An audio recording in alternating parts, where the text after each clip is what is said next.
इसलिए इसने चौथे अध्याय के 34वें श्लोक में कहा कि उस तत्व ज्ञान को जो जन्म मृत्यु से रहित करेगा वो ज्ञान उस तत्वदर्शी संत के पास पाओगा, मिलेगा। और वो ज्ञान वो होगा जो परमात्मा ने स्वयं आकर के अपने मुख कमल से बोली हुई वाणी है, वो संकेत कर दिया।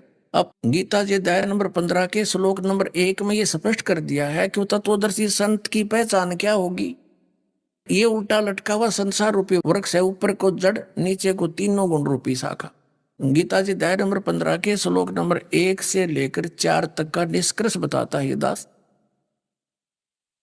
कि ऊपर को जड़ वाला, नीचे को तीनों गुण रूपी शाखा वाला, रजगुण ब्रह्मा, सतगुण विष्णु, तमगुण शिवजी रूपी शाखा वाला, और ऊपर को जड़ है वो परम अक्षर ब्रह्म है। ये उल्टा लटका हुआ संसार रूपी वृक्ष है। सिर्फ गीता ज्ञान दाता ने इतना बोला है, ऊपर को जड़ और नीचे को तीनों गुण रूपी शाखा, बस, और कुछ ज्ञान नहीं दिया उसने।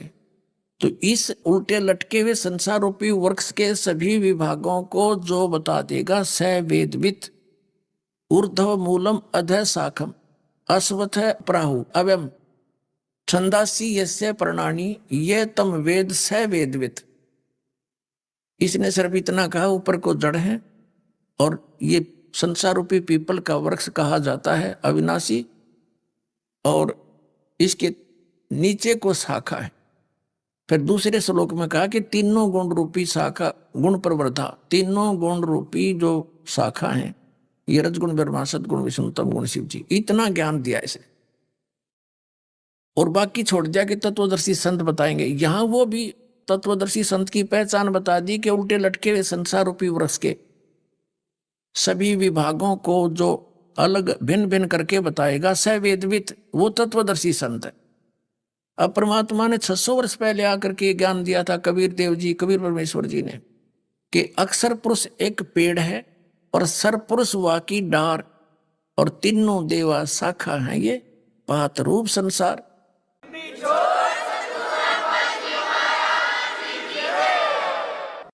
ये देखिएगा, ये है पूरा कंप्लीट। देखो, ये है उल्टा लटका हुआ वृक्ष, यानी श्रीमद् भगवद गीता अध्याय नंबर 15 के श्लोक 1 से 4 और 16-17 का ये सारांश है कि ऊर्ध्व मूलम अधः शाखम अश्वत्थम अवय प्राहु।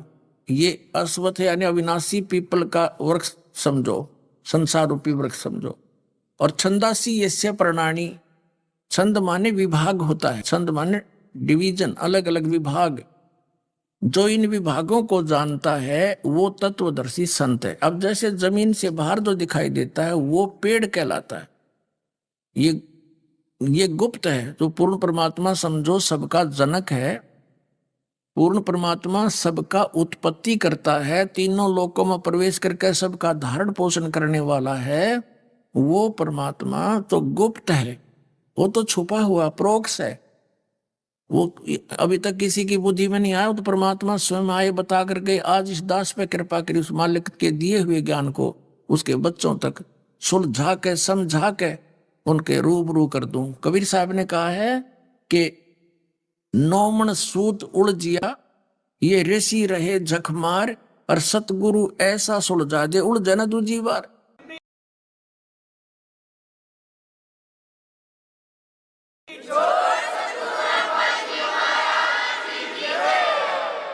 तो सतगुरु ऐसा सुलझा देगा कि फिर नहीं उलझेगा ये। और आदरणीय गरीबदास साहिब जी ने कहा है कि सतगुरु के लक्षण कहूं मधुरे बैन विनोद, और 4 वेद 6 शास्त्र वो कहे 18 बोध। यानी सबके ज्ञान बताओगा, सब प्राणों का सबका ज्ञान जानता, वो सतगुरु समझो। अब देखो, ये इससे बाहर जो तना है ये समझो अक्षर पुरुष है, और तने का फिर डार है, ये सर पुरुष ज्योति निरंजन समझो। और इस डार के फिर 3 शाखाएं हैं, रजगुण ब्रह्मा, सतगुण विष्णु, तमगुण शिव जी। ये इनके पुत्र हैं इस काल के, और हम पात रूप संसार, ये पात रूप संसार। परमात्मा ने कहा अक्षर पुरुष एक पेड़ है, ये अक्षर पुरुष है। अक्षर पुरुष एक पेड़ है, सर पुरुष वाकी अक्षर पुरुष एक पेड़ है, यू तना तो अक्षर पुरुष समझो क्योंकि इसके ऊपर सब कुछ है। और सरपुरुष यानी ज्योत निरंजन वा की डार और तीनों देवा, इसको ब्रह्म भी कहते हैं सरपुरुष को, और सरब्रह्म भी कहते हैं, इसको सरब्रह्म भी कहते हैं। और तीनों देवा शाखा है, ये इसके पुत्र हैं ब्रह्म के, इस काल के रजगुण ब्रह्मा सतगुण विष्णु तमोगुण शिव जी। तो पात्र और फिर पात्र रूप संसार। अब जड़ कौन रहा? ये जड़ कौन है? ये परम अक्षर ब्रह्म है। ये तो अक्षर पुरुष, ये परम अक्षर पुरुष कहो तो परम अक्षर ब्रह्म कहो, परम अक्षर ब्रह्म कहो तो परम अक्षर पुरुष कहो, और ये पूर्ण ब्रह्म कहो या परमेश्वर कहो, एक ही बात है। और वो है कौन? ये इधर देख लीजिए, ये है वो कबीर परमात्मा, असंग ब्रह्मांड के रचनहार, सबके उत्पत्ति करता, कुल के मालिक। ये कबीर धानक रूप रहा करता, ये मालिक।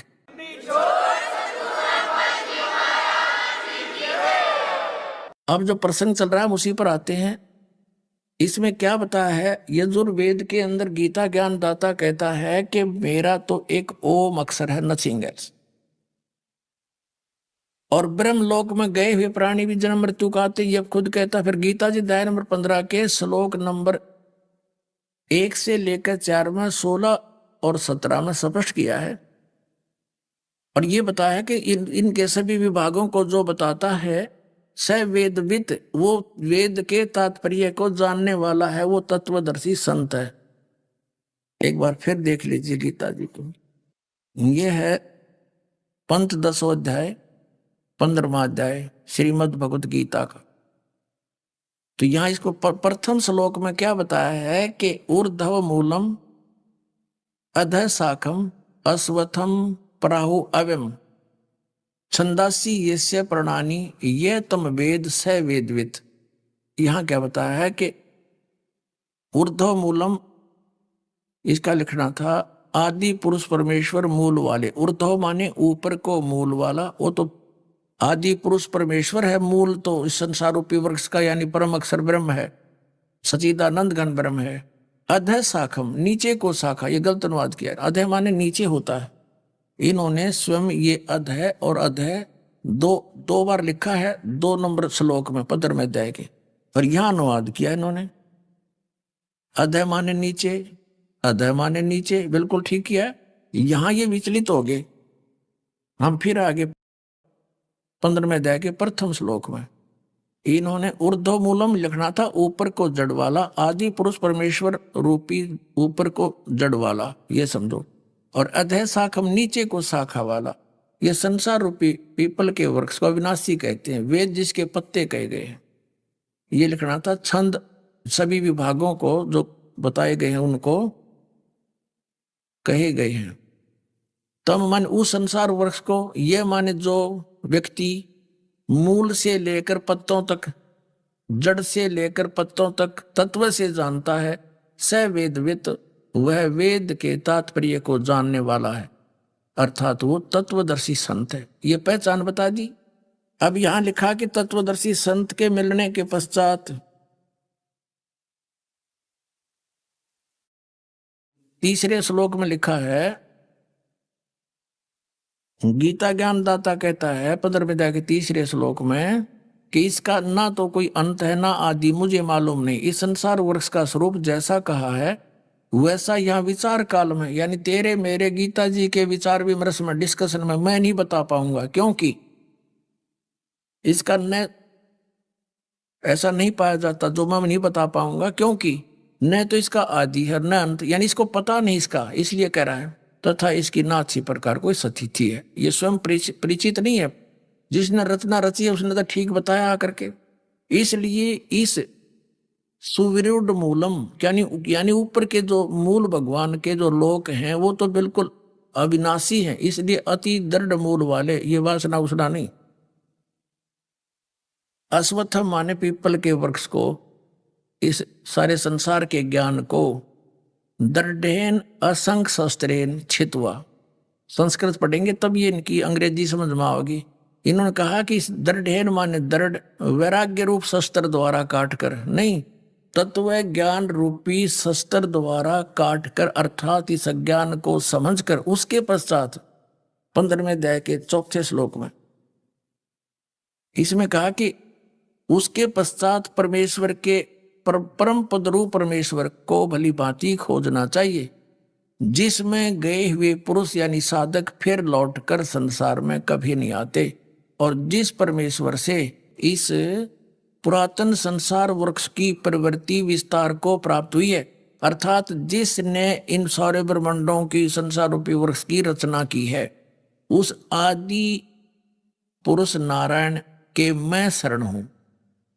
इस प्रकार दृढ़ निश्चय करके उस परमेश्वर का मनन और निधि ध्यान करना चाहिए। अब इससे क्या सिद्ध हो गया कि गीता ज्ञान दाता ने स्पष्ट कर दिया कि मैं उस पूर्ण परमात्मा की भक्ति विधि से परिचित नहीं और ना बताऊं।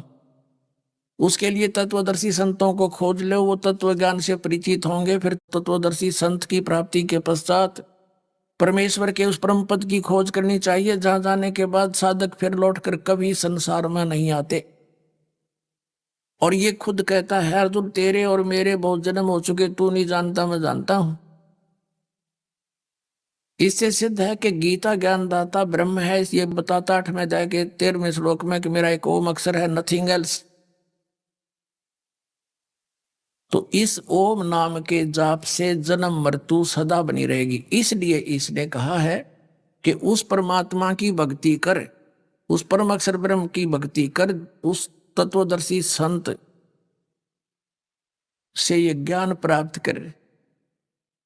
अपनात्मा प्रसंग आज का गीता जी अध्याय नंबर 7 का श्लोक नंबर 19 को समझने के लिए सब कुछ ये डिटेल बताई जा रही है। इतनी समझाने के बाद ये ज्ञान समझ में आओगा। इसके बाद गीता जी अध्याय नंबर 18 के श्लोक नंबर 62 में कहा कि अर्जुन तू सर्व भाव से उस परमेश्वर की शरण में जा, जिसकी कृपा से तू परम शांति को और सनातन परम धाम को प्राप्त होगा। यानी जहां जाने के बाद फिर कभी लौटकर नहीं आते, वो सनातन यानी सदा रहने वाला अविनाशी स्थान, हम उसे सतलोक कहते हैं। वेदों में उसे